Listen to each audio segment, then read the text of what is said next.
kepada yang terhormat Bapak Presiden Republik Indonesia, Pak Jokowi.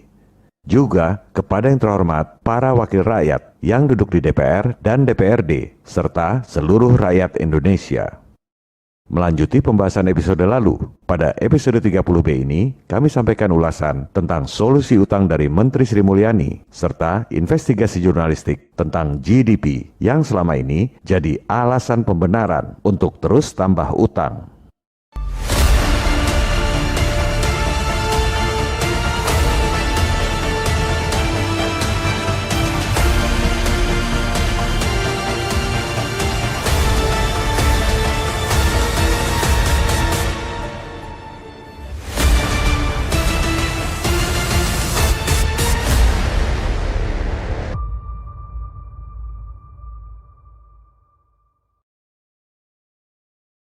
Di saat rakyat semakin miskin akibat pandemi, utang semakin menumpuk dengan bunga yang jauh lebih tinggi dari zaman IGGI di era Orde Baru. Sehingga di APBN 2021 ini dijadwalkan bayar bunga utang 377 triliun. Kalau dilihat dari nilai ekuitas, 377 triliun itu cukup untuk bikin 2 kali bank mandiri setiap tahun. Apakah ada solusi dari Menteri Sri Mulyani untuk meringankan beban pembayaran utang? Mohon izin Pak, kami mau mengkritik pembantu Bapak, Menteri terbaik dunia, kesayangan Pak Presiden. Mbak Ani ini lulusan UI, alma mater saya juga. Tapi beda angkatan jauh, jadi nggak pernah ketemu. Nggak ada motif menyerang secara personal. Yang kami kritisi adalah kebijakannya.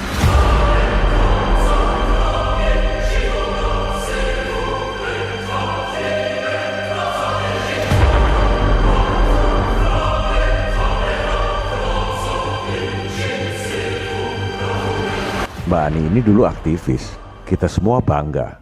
Tapi setelah masuk dalam lingkungan elit keuangan global, kok jadi hobi ngutang?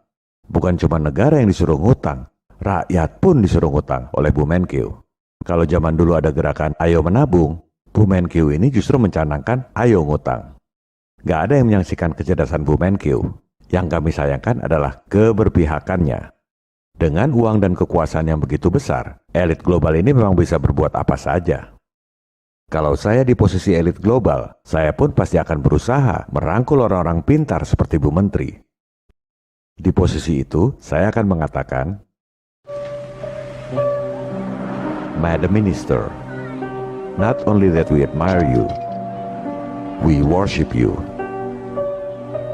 You deserve the world, so we'll give you the best thing you could possibly imagine. Our world. If I had to choose between breathing and supporting you, I would use my last breath to say, I support you all the way. We'll do everything in our power to support you, to help your country, to make Indonesia great again. So, Madam Minister, please don't hesitate. Anytime you need utang, just call my name and I'll be there. Just call my name, and I'll be there.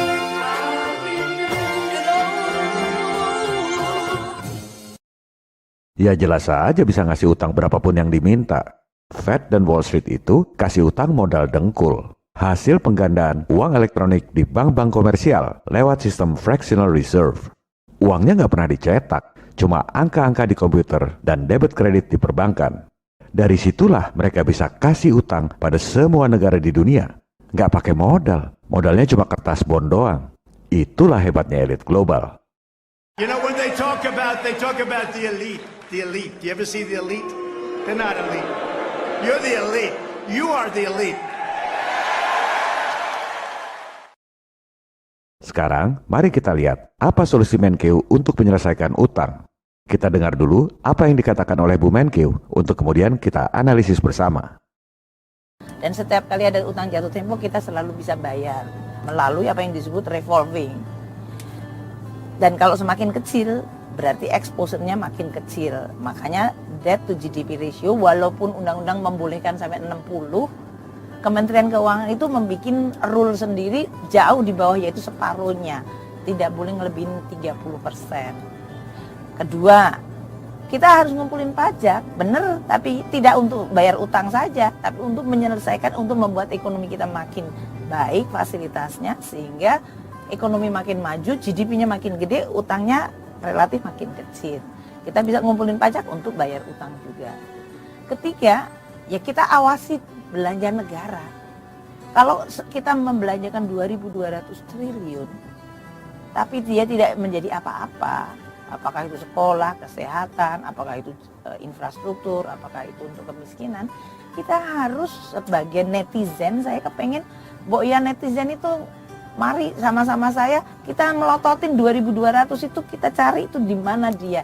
Katanya kan mereka well connected. Sesuai judul wawancara, begitulah rencana strategis pemerintah untuk bayar utang. Semua yang dikatakan Bu Menkyu itu betul, sesuai teori-teori yang diajarkan oleh Nekolim. Jadi, kalau ini ujian kuliah, nilainya excellent, highest distinction. Bahasa Yunaninya summa cum laude. Untuk materi kuliah, ajaran Nekolim. Tapi, kecerdasan itu bukan tahu segala hal tanpa mempertanyakan, melainkan justru mempertanyakan segala hal yang kita pikir kita tahu. Doktrin pendidikan global ini hanya mencetak sarjana, termasuk para dokter, profesor, pakar yang hampir semuanya cuma pinter textbook, sesuai teori yang diajarkan oleh otoritas global. Nggak ada yang mempertanyakan sistem untuk mencari kebenaran. You want answers! I want the truth! You can't handle the truth! Sekarang kita gali kebenaran atau ketidakbenaran solusi pembayaran utang yang disampaikan oleh Bu Menkyu tadi. Pertama, bahwa utang kita itu masih aman. Ini aman buat siapa? Aman buat rakyat atau aman buat para elit asing, si pemberi utang? Soalnya tadi disebut aman karena selalu bisa bayar utang saat jatuh tempo. Itu adalah idaman elit global. Bagi mereka, paling ideal kalau ada pejabat di pemerintahan yang bisa memastikan bayar utang tepat waktu. Kemudian disebut soal revolving. Ada banyak model revolving credit facility. Yang paling sederhana, model kartu kredit. Dikasih plafon utang, bisa ditarik atau digunakan kapan aja, selama nggak mentok plafon. Yang penting bayar bulanan. Nah, kalau fasilitas seperti ini digunakan buat bayar utang, namanya gali lubang tutup lubang. Atau model lain lagi, dari revolving credit. Misalnya, rakyat dikasih kredit 100 juta rupiah. Tiap bulan cuma bayar bunganya doang, katakan sejuta. Setelah 12 bulan, dilunasi yang 100 juta, langsung diperpanjang, kasih kredit lagi 100 juta. Jadi cuma plus-plus doang. Itu adalah idaman para pengusaha kurang modal. Utang terus-terusan. Pengusaha yang punya modal pasti nggak mau. Sama juga kerja buat bank. Bayar bunga, taruhlah 12%. Emang laba bersihnya berapa? Udah kegerus buat bank. Apalagi revolving, perpanjang utang terus. Cuma kerja buat para bankir. Mending saya dagang rokok aja, Pak.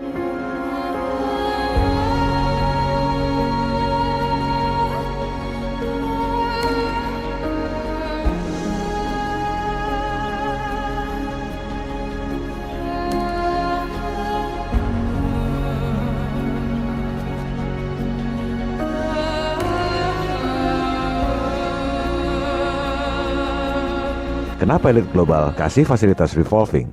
Karena mereka memang nggak ngincar pengembalian utang pokoknya. Orang itu hasil penggandaan uang elektronik di perbankan, duit siluman. Yang mereka incar adalah pembayaran bunganya. Itu yang masuk kantong mereka, 373 triliun per tahun.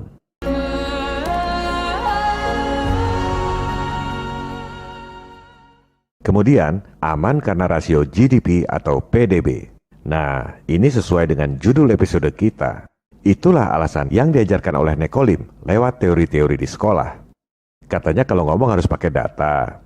Oke, sekarang kita, rakyat jelata, tukang beca dan tukang sayur, kasih bukti data yang tak terbantahkan bahwa rasio GDP adalah alasan palsu supaya kita utang terus. Kita lihat data publik.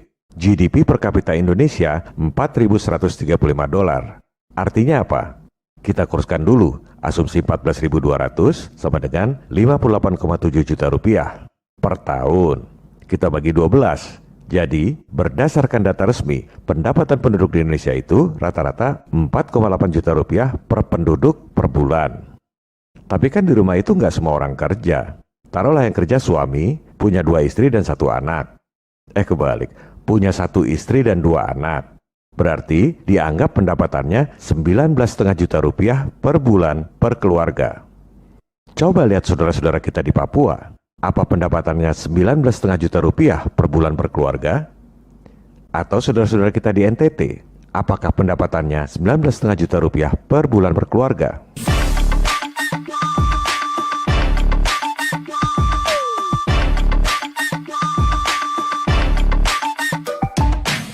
Karena dalam GDP itu, pendapatan perusahaan-perusahaan asing dianggap sebagai pendapatan domestik. Jadi kelihatannya bagus, padahal yang nikmati bukan orang Indonesia. Inilah akal-akalan Nekolim. Contohnya ya perusahaan-perusahaan asing seperti Freeport itu. Tahun 1967, alasannya untuk meningkatkan GDP. Memang benar GDP naik, tapi itu indikator palsu, karena yang nikmati ya dia-dia lagi. GDP seolah-olah tinggi, padahal rakyatnya tetap miskin. Apakah bangsa kita bodoh? Apakah kita tidak mempunyai elit yang bisa berpikir? Ataukah bagaimana sebetulnya?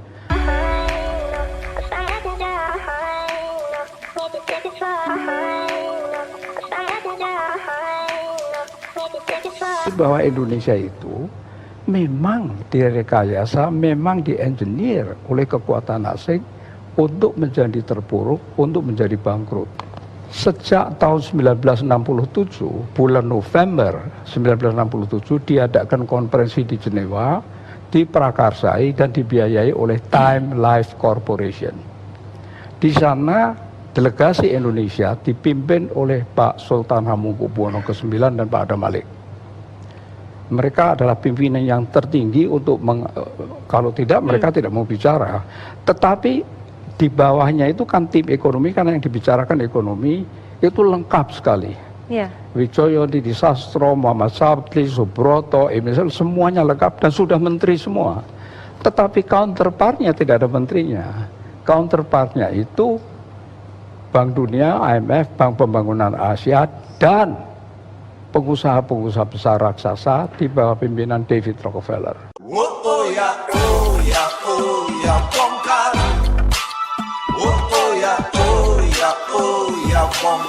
Peran CIA. CIA mempunyai salah satu pemimpin wanita yang namanya, atau eksekutif wanita yang namanya Claudia Martin. Claudia Martin memberi perintah kepada John Perkins, seorang pegawai dari perusahaan swasta di Portland, yang namanya perusahaan itu Main, MIN. Tapi itu cuma kedok. Dia adalah agen CIA yang diperintah oleh Claudia Martin untuk pergi ke Indonesia dan menciptakan proyek sangat besar dengan pembiayaan dengan utang. Berikan justification atau pembenaran bahwa proyek itu sangat penting. Kalkulasikan untung yang sebesar-besarnya, bangkrutkan Indonesia setelah semua utang kembali kepada perusahaan-perusahaan Main, Bechtel, Halliburton, Stone and Webster, dan Brown and Root. Katakan bahwa proyek ini akan meningkatkan PDB tanpa peduli siapa yang menikmati. Katakan juga bahwa PDB bisa naik oleh satu proyek saja yang besar. Oleh karena definisinya memang demikian. Berikutnya, solusi dari Bu Menkeu adalah pajak. Ini yang dari awal kita bicarakan. Rakyat disuruh kerja keras, dipajaki tinggi buat bayar utang pada para bankir asing yang kaya raya. Padahal sebenarnya tanpa utang pun kita mampu biaya pembangunan. Kita jangan ngomong rasio-rasio GDP palsu itu. Kita lihat aja angka nominalnya. APBN 2021 bayar bunga utang 373 triliun rupiah per tahun. Siapa yang mau bayar? 373 triliun itu cukup untuk ekuitas bikin 2 kali bank mandiri setiap tahun. Dibakar tiap tahun. 373 triliun itu cukup untuk membiayai APBD DKI Jakarta selama 4 tahun. Dibakar tiap tahun. Kalau ada pemuja utang yang bilang bahwa ngutang itu wajar, jangan ngomong doang. Coba bayar 1/4 jutanya aja, 373 juta tiap tahun. Mau? Saya sih nggak mau, makanya protes. Atau para pemuja utang itu bayar 10 jutanya deh, 37,3 juta rupiah tiap tahun. Mau nggak?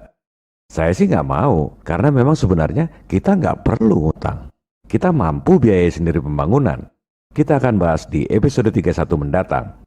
Solusi ketiga dari Bu Menkyu, rakyat suruh pelototi penggunaan APBN. Loh, itu bukan tugas rakyat. Masa pejabat yang pada korupsi anggaran, rakyat yang disuruh pelototin? Rakyat sudah lapar, Bu. Kerja susah, cari duit susah, bernapas pun dibikin susah, disuruh pakai masker. Masa masih disuruh pelototin anggaran? Ngono ya ngono, ning ojo ngono.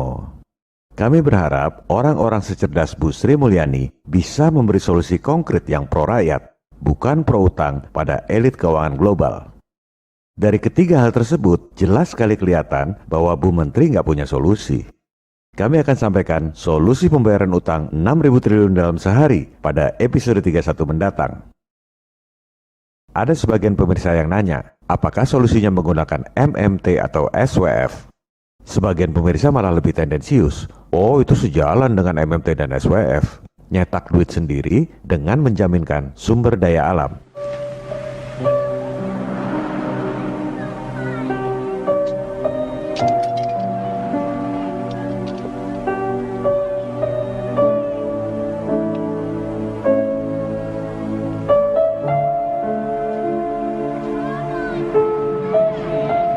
Saya sebenarnya nggak suka menanggapi komentar, tapi karena dikira sama, padahal secara prinsip sangat berbeda, saya merasa perlu untuk meluruskannya.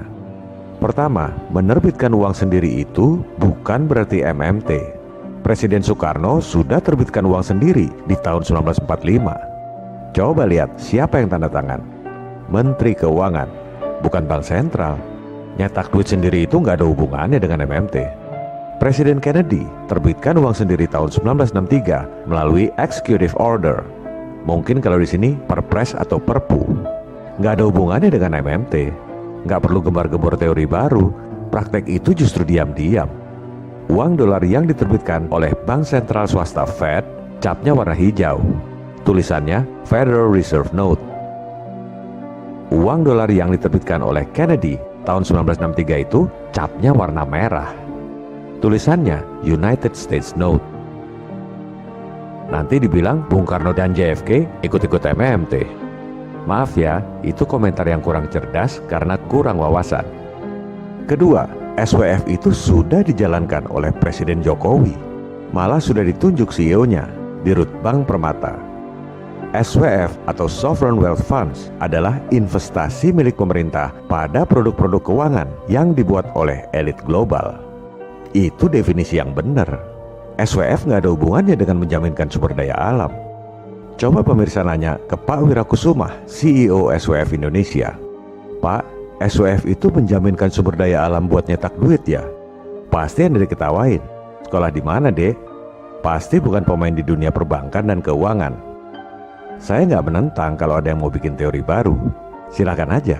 Tapi, kalau bikin teori sendiri, jangan gunakan definisi baku yang artinya sama sekali beda. Kasihan nanti rakyat jadi bingung. Populer di kalangan awam yang nggak ngerti moneter, tapi begitu diskusi dengan para pemain di dunia perbankan dan keuangan, jadi bahan tertawaan, karena definisinya beda sama sekali. Ketiga, Wall Street kasih utang pada Indonesia itu modal dengkul, duit siluman. Masa dibayar dengan menjaminkan harta warisan anak cucu? Itu karena nggak ngerti bahwa Wall Street bisa kasih utang 6.000 triliun tanpa jaminan apa-apa. Karena nggak ngerti, lantas kasih usulan jaminkan sumber daya alam buat bayar utang siluman. Menurut saya sih nggak masuk akal, tapi terserah. Jika menurut Anda masuk akal ya silakan aja. Kalau gitu, episode mendatang kita pecah saja. Episode 31 tentang utang siluman Wall Street. Supaya pemirsa, para wakil rakyat yang duduk di DPR dan DPRD paham betul permainan yang sesungguhnya. Kalau sudah paham permainan yang sebenarnya, baru kita bicara solusi yang efektif. Pada episode 31 nanti, kita akan sama-sama melihat perlu MMT atau tidak, perlu SWF atau tidak, perlu jaminkan sumber daya alam apa tidak. Baru kemudian di episode 32, kita membahas tentang solusi bayar utang 6.000 triliun dalam sehari. Bukan dengan teori-teori akademis seperti MMT dan lain-lain, melainkan lewat praktek yang hanya diketahui oleh para pemain di lapangan. Viva Republik Indonesia, salam people power. Oh ya, oh ya, oh ya, bongkar. Oh ya, oh ya, Oh, oh, yeah, oh, yeah, oh, yeah, pom,